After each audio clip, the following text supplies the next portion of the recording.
Perkenalkan, nama lengkap saya Veronica Sama dari tingkat 1A, Prodi D3 Keperawatan ND. Kali ini saya akan menjelaskan tentang sistem penglihatan atau sensorik dan sistem pendengaran. Yang pertama, sistem sensorik atau penglihatan. Penglihatan sama dengan mata. Mata mempunyai reseptor untuk menangkap rangsangan cahaya yang disebut fotoreseptor.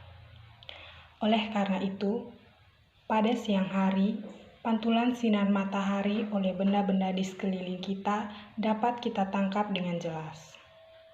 Sebaliknya, pada malam hari, benda-benda di sekitar kita tidak memantulkan cahaya matahari seperti waktu siang hari.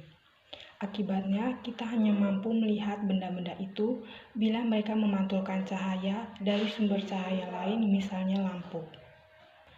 Berikut struktur dan bagian-bagian mata serta fungsinya. Yang pertama, kelopak mata merupakan kulit yang berfungsi untuk menutup mata. Kedua, sklera atau warna putih merupakan pembungkus lapisan luar yang mempunyai fungsi melindungi bola mata dari kerusakan mekanis dan memungkinkan melototnya otot mata. 3. Kornea atau bagian hitam mata, yaitu selaput bening tembus pandang pada bagian depan sklera. Kornea berfungsi menerima rangsangan cahaya.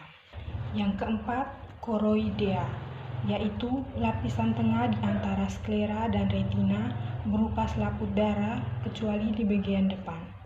Koroidea berfungsi menyediakan makanan bagi bagian mata yang lain. 5. Iris atau selaput pelangi merupakan selaput berwarna mengandung pigmen atau melanin, merupakan bagian depan dari koroidea. Iris mempunyai fungsi melindungi refleksi cahaya dalam mata dan mengendalikan kerja pupil. Kemudian, pupil yaitu berupa lubang yang dibatasi oleh iris. Lalu juga ada lensa yang berupa lensa biconvex yang berfungsi membiaskan dan memfokuskan cahaya agar bayangan benda dapat jatuh pada retina mata. Kemudian ada aqueous humor atau cairan mata yang berupa cairan encer yang berfungsi menjaga membentuk kantong depan bola mata. Berikutnya, vitreohumus berupa cairan bening dan kental selaput jala, berfungsi meneruskan rangsangan ke bagian mata, memperkukuh bola mata. Yang berikut, retina. Retina merupakan pusat penglihatan yang berfungsi menerima bayangan dan untuk melihat benda. Kemudian, fovea atau binti kuning berupa bagian yang mengandung sel-sel kerut yang berfungsi sebagai tempat bayangan jatuh pada daerah retina. Apabila cahaya yang masuk terlalu terang, maka pupil akan menyempit atau mengalami konstriksi. Bila cahaya redup, pupil akan melebar atau mengalami dilatasi. Cahaya yang dipantulkan ke mata masuk ke dalam retina, khususnya pada fovea atau binti kuning, sehingga orang bisa melihat. Cahaya ini dapat terfokus ke dalam fovea karena diatur oleh lensa. Lensa mata mempunyai kemampuan untuk memipih dan mencembung. Kemampuan ini disebut daya akomodasi. Saya akan menjelaskan tentang sistem pendengaran. Telinga merupakan indera pendengaran, terbagi atas beberapa bagian seperti telinga luar, tengah, dan dalam. Yang pertama, telinga luar merupakan bagian paling luar dari telinga yang terdiri dari daun telinga. Daun telinga merupakan daun kartilago yang berfungsi menangkap gelombang bunyi dan menjalarkannya ke kanal auditori eksternal atau lintasan sempit yang panjangnya sekitar 2,5 cm yang merentang dari auricula sampai membran tipani. Membran tipani atau gendang telinga merupakan pembatas antara telinga bagian luar dan tengah. Berbentuk kerucut, dilapisi kulit pada permukaan eksternal, dilapisi mukosa pada permukaan internal. Memiliki ketegangan, ukuran, dan ketebalan yang sesuai untuk menghantarkan gelombang bunyi secara mekanis. Membran timpani dibagi atas 4 kuadran untuk menentukan tempat adanya perforasi atau lubang. 1. Atas depan, atas belakang, bawah depan, bawah belakang atau tempat dilakukannya miringotomi. Kedua, telinga tengah. Terletak di rongga berisi udara dalam bagian petrosus atau kanalis facialis atau tulang temporal.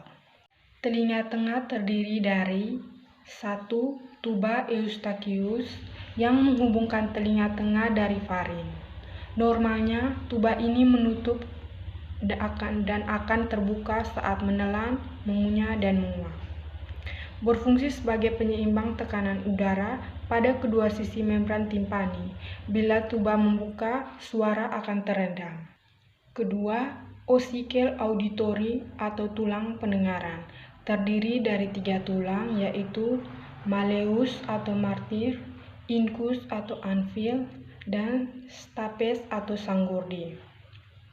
Berfungsi sebagai penghantar getaran dari membran timpani ke venesta vestibuli. Ketiga, otot. Membantu mekanisme kompensasi tubuh untuk melawan suara dengan nada tinggi atau peredam bunyi. Otot terdiri atas musculus atau otos stapedius dan musculus tensotimpani.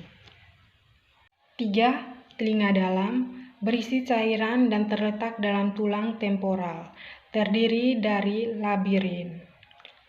Labirin terdiri dari labirin tulang, yaitu ruas berliku berisi parilimfe atau cairan yang serupa dengan cairan cerebrospinal.